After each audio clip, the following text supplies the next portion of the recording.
Hello, and welcome to another program on spirituality. I'm indeed thrilled and honored to have as my guest the 12th Archbishop of the Archdiocese of Santa Fe, Father John C. Wester, originally from San Francisco. Welcome, Archbishop. Thank you, Bill. Nice to be with you. I believe it was in June of 2015 when you came to Santa Fe. That's right. My first installation was June 4th, 2015. Yeah, I was there the night before. Ironically, I ran into your predecessor, Archbishop Sheehan, at the airport. And I says, yeah, what brings you to the airport? Well, I'm picking up somebody from Salt Lake City. And spill the beans. And I says, when are we going to hear something? He was so clever. He says, very soon, which was kind of fun. I remember I asked for his blessing right there in the tarmac, and then I left. But so welcome to Santa Fe. Thank you, Bill. Good to be here. It's beautiful. It truly is an enchanting place. It is. Well, from one city of San Francisco, your home, and where you grew up and you were ordained, to here you're now in the city of Holy Faith of St. Francis of Assisi. Right. I was telling people when I came here, of course, I was in Bishop of Salt Lake City for a little over 8 years. And Fathers Dominguez and Escalante, the Franciscan friars, went from Santa Fe up to Salt Lake City, and then their intention was to make it to San Francisco as they explored different routes. And they almost made it, but they didn't quite. They turned back. But so I did the opposite. I went from San Francisco to Salt Lake City to Santa Fe. So that's great. Well, listen, we have this opportunity now to help you share your story, because normally you'd be working at some event that wouldn't be appropriate to share it now, but we want to invite you to tell your story. I mean, about your ancestors, how you grew up, and the call to the priesthood. Where would you like to begin? Well, that's always, people ask that from time to time, so, and then you, of course, you let me know you're going to ask. It was very kind of you. The call, for me, I got the call to be a priest probably about 5th or 6th grade. And my folks moved to Daly City. I was born in San Francisco, and they moved, which is a little bedroom community right next to San Francisco.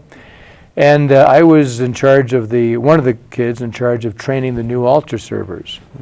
And so I can still remember being so close to the altar, and I would play the part of the priest, and they would learn. In those days, it was pre-Vatican II, so it was quite intricate. The servers had to memorize Latin and all the different movements and the Tridentine Rite.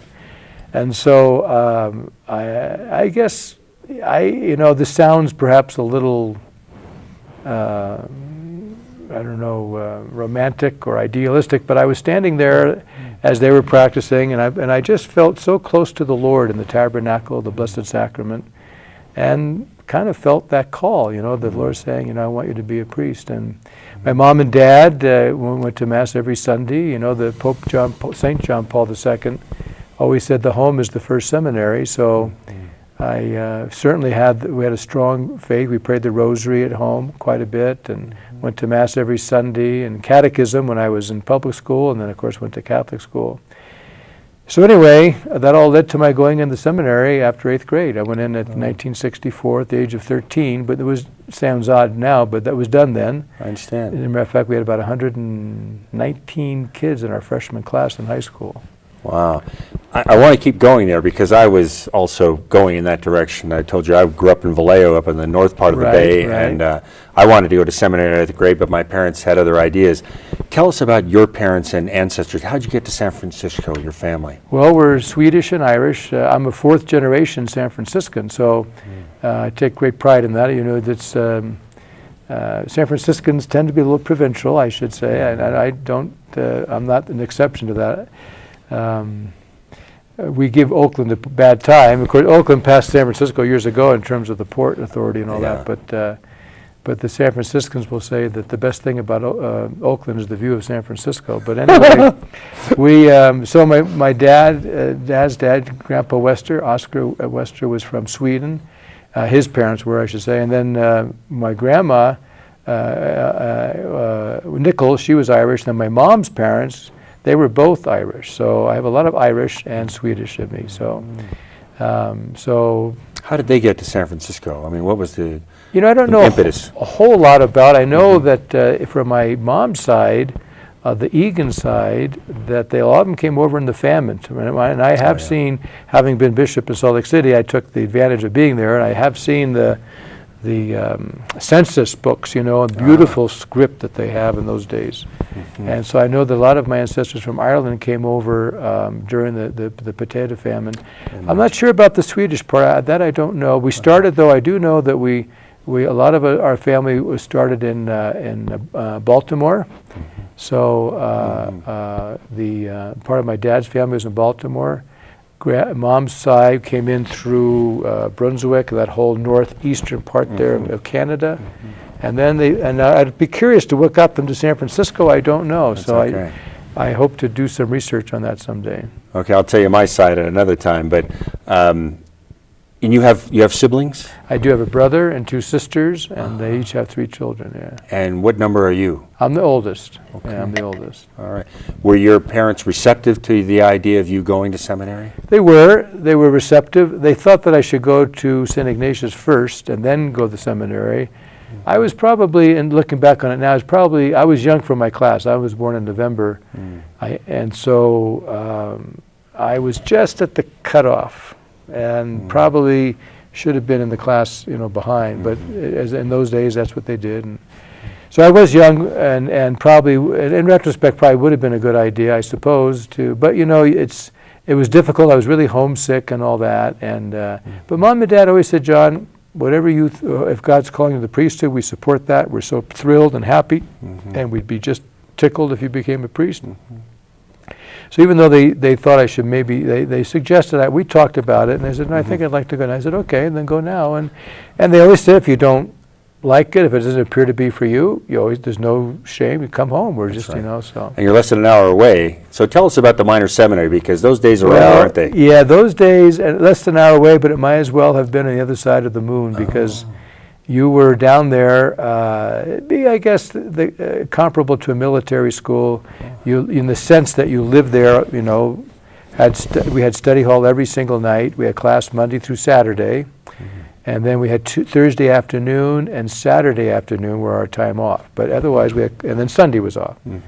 But we had class every Monday through Saturday. Study hall from 7:30 to 9. Lights out was at 9:45. Then you get up. I can still remember, I believe it was 6:15 on a regular day and 5:55 on an Apostles' feast day. And so everything was done there. It was a real seed bed, is what seminary means. It was a real formation. And it really did, especially, we were all the same age. We were all freshmen in high school.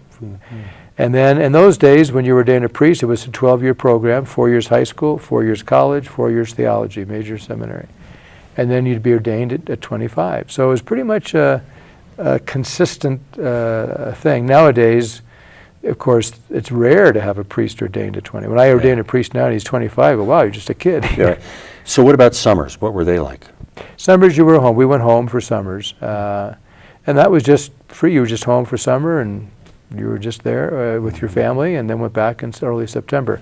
Now, of course, the seminarians, the major seminarians anyway, we have things for them to do during the summer. That's part of their formation. So they may go to learn Spanish, or they may work on Spiritual Life Institute or some kind of a spirituality program, maybe get work in CPE, Clinical Pastoral Education, just depending on, what programs are offered. But when I was in the seminary, we often worked. I worked at the River Inn restaurant in Guerneville, California, and I was a dishwasher and a busboy, a waiter, and then a cashier.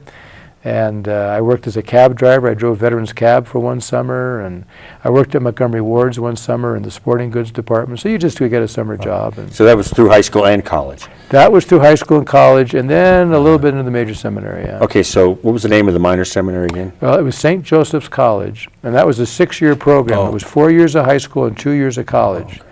And so really for me, graduating from high school meant I walked from one part of the campus to the other. It was really, they gave us kind of a quasi graduation ceremony, but it was really, for those of us going on in the seminary, it wasn't much of it was just kind of part of the same 6-year program. But then it switched, and right as I got into college, then they made it a 4-year college.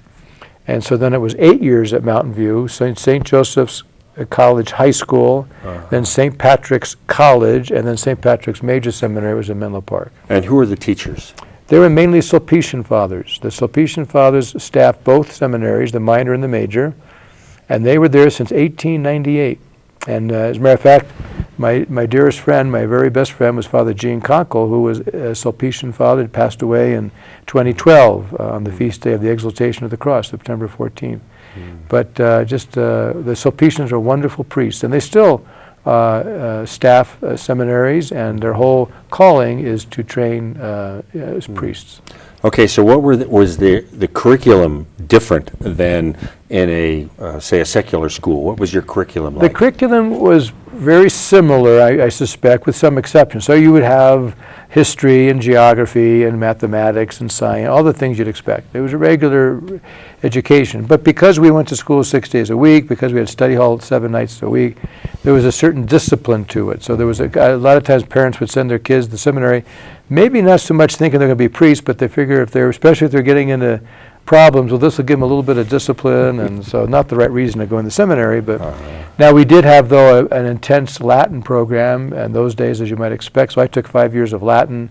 Greek was also offered then, and there would be obviously a real emphasis on church history, religion, we call it religion, but theology, and of course, too, that's just the classroom work, but then we'd have Mass every day. Yeah. We'd have a high Mass every Sunday where the subdeacon and deacon would come over from Menlo Park, and they would assist at the Mass, and we'd all be in cassock and surplices and going over the Mass. So it was really quite an event. How about physical activity? Were there physical classes or sports that you guys played as well? Oh, very wonderful sporting program. We had we'd have, evidently in the 40s or 50s, one of the seminarians was killed playing football. I guess it was a freak accident and he snapped his spinal cord. So there was some problem. So the Archbishop said no more tackle, so they had to play flag football. So we had, which I see in the papers today, we're coming back to for the kids leagues. The NFL seems to be encouraging, I forget what they call it now, kind of a half tackle, or there's a name for it. But that's what we did. We had flag football, so once you got one or both flags, just one of the flags, then he was considered down. We had soccer, basketball, swimming, track, things like that. But it was just among, for the 6 years, 4 years of high school and 2 years of college, we had about 600 students. I think there were about, if I'm not mistaken, so it's about right. So there's quite a few students. So we had plenty of competition. We had we were called the Ramblers, the Bears, the Trojans. We had all of our teams, and so it was fun. Okay. Now, when you got to college, did you have a different curriculum there, or did you get a chance to pick a specialty that you might like, or you felt called to study? Yeah, the college would be pretty similar to any college then. Again, emphasis on theology, obviously. But the emphasis was also on philosophy. So I got my BA in philosophy, which was, preparatory for theology. And in those days, that was just, I think they were starting to branch out. You can get other degrees, but basically it was philosophy. I majored in philosophy with a minor in psychology. And so that was my college experience. And then you go to the seminary. And it was a good foundation, obviously, for theology, for the major seminary. Which was where? In Menlo Park. Okay. Which is still there. All right, let's set the stage. Now, this was the 60s in the San Francisco Bay Area, which was a lot of cultural activity happening at that time. Did any of that bleed into or have any effect on you guys as seminarians, or how did you visualize what was happening around you? Well, we were aware of the news. When I first went to the seminary, you get a magazine, you'd open it up, and then there'd be something missing, because they would cut things out that they didn't think were appropriate, that we shouldn't be looking at. So it was a pretty strict environment. That loosened up a bit, but nonetheless, we couldn't listen to the radio. We can listen to KABL, which I don't know if you remember that from your Bay Area days, but cable was like an easy listening music station. Okay. Not a lot of news. And so it was a protective environment. A protective environment, I would say. But we knew it came to our attention when Bobby Kennedy was killed. That came out. When Martin Luther King was killed, that came, we get news. Obviously. And the war was on. The war was on. We didn't know, from me anyway, my perspective, I did not know a lot about it. I knew, because I was 13 when in the seminary, so I didn't really have a lot of, I went down to, I registered 1A, not realizing that I was 4D because of the seminary, but I just registered 1A. I guess it's good my number didn't come. Oh, that's I'm right. not sure what happened there, but anyway, and I think they probably fixed it or something when they realized where I was going to school, because we seminarians were I think 4D. But so yeah, I didn't know a lot about the protests, all that kind of thing. I really didn't.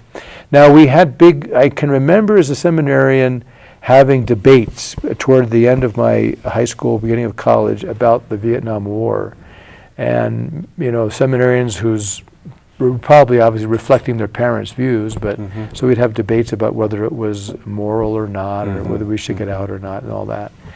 But so I didn't have a lot of, so I knew it through that, but not, I didn't see all the protests. I didn't, and then of course there was in San Francisco in the 60s, all that was going on there, with the flower generation, they called it, the drugs and all the LSD and all that was happening. We were pretty much sheltered from all that. So you graduated from college and you were ordained when? I was ordained a priest in 1976. So I went on to Major Seminary, St. Pat's in Menlo Park, and then I was ordained in May 15th, 1976. And where was your first assignment? My first assignment was St. Raphael's Parish in Santa Fe. Yeah, that's near Vallejo. Yeah, well, I have friends anyway. from there, Marin County, you bet.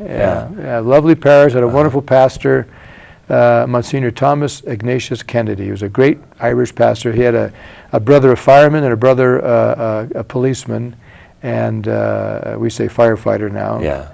But they were wonderful. He was a wonderful priest, good pastor, heart of gold. He had kind of a stern, exterior, but he was a teddy bear inside. Now, was that the same time you were involved at Marin Catholic? Well, I went there from 76 to 79. I was at St. Raphael's, but in 78 I began teaching part-time. School year 78, 79, part-time. I had one class. And then the next... What class was it? It was freshman theology. Okay. And I was supposed to have my freshman, so I walked into the classroom, and by mistake, 42 seniors were sitting there. They were given the wrong room. And I was only 26 or so at the time, 27 maybe. And these seniors were like less than, 9 years younger than me. And I went, wow, I said, these are big freshmen. What am I going to do?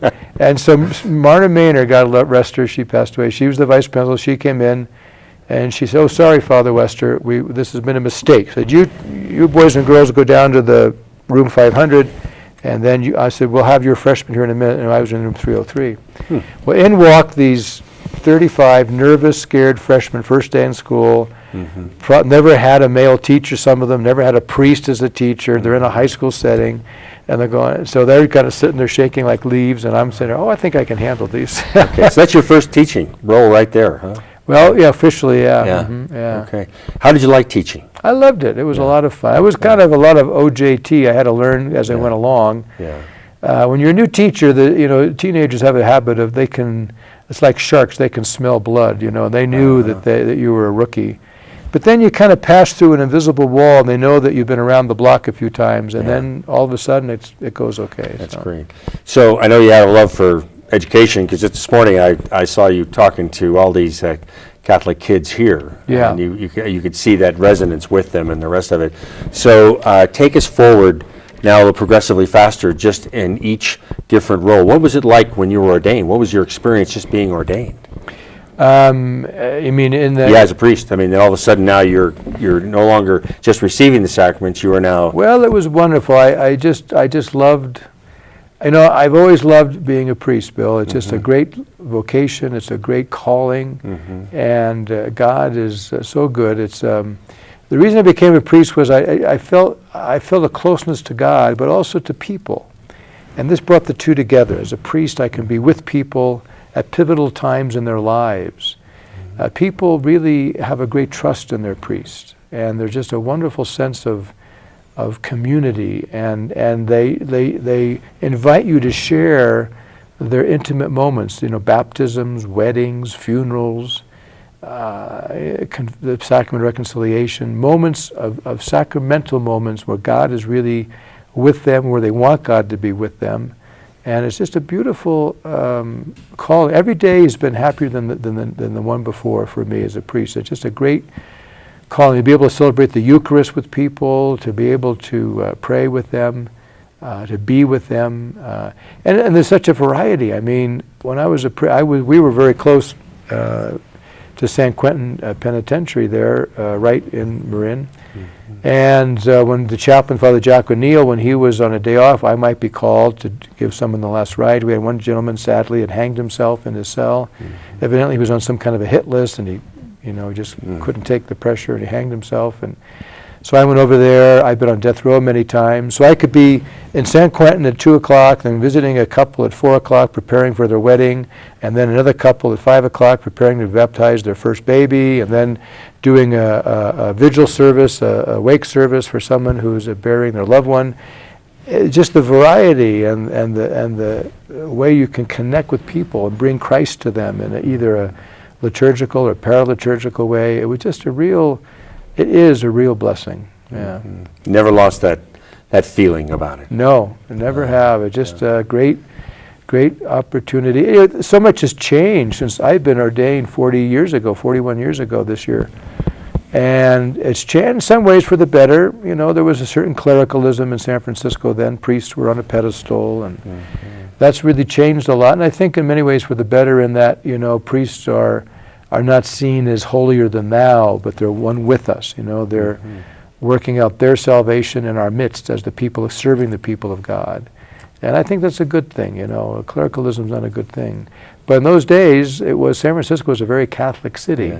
You better explain clericalism to the people who are watching. They may not know what you mean by it. Well, clericalism would be when you give kind of deferential treatment to a priest, and the really bad side of it is when the priest expects deferential treatment. So that's something that you have to be careful of. And Pope Francis has been such a strong advocate of humility, poverty, simplicity of life, so that we can be with the people and serve. Jesus came to serve, not to be served. We just had that in our reading recently.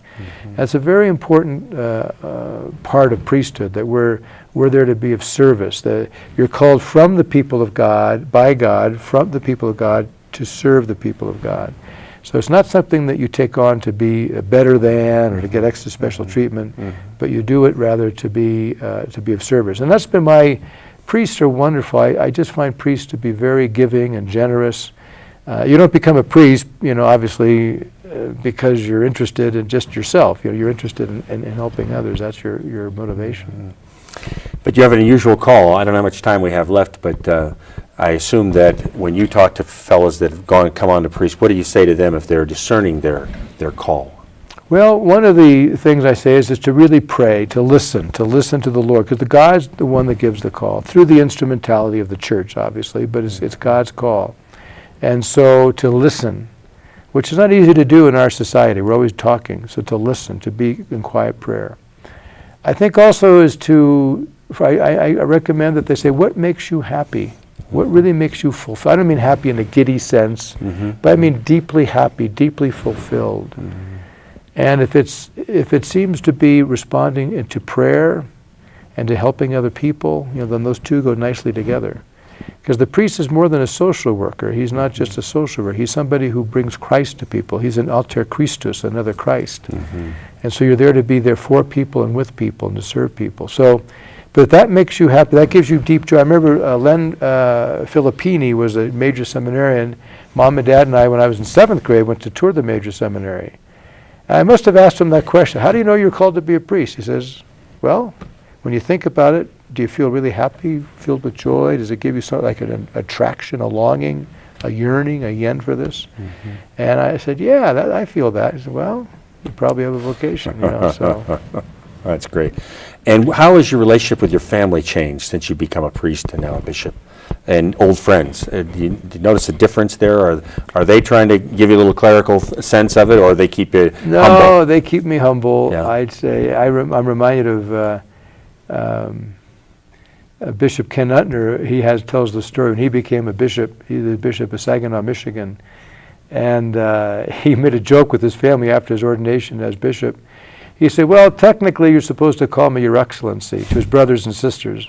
He says, but since you're family, you can just call me Your.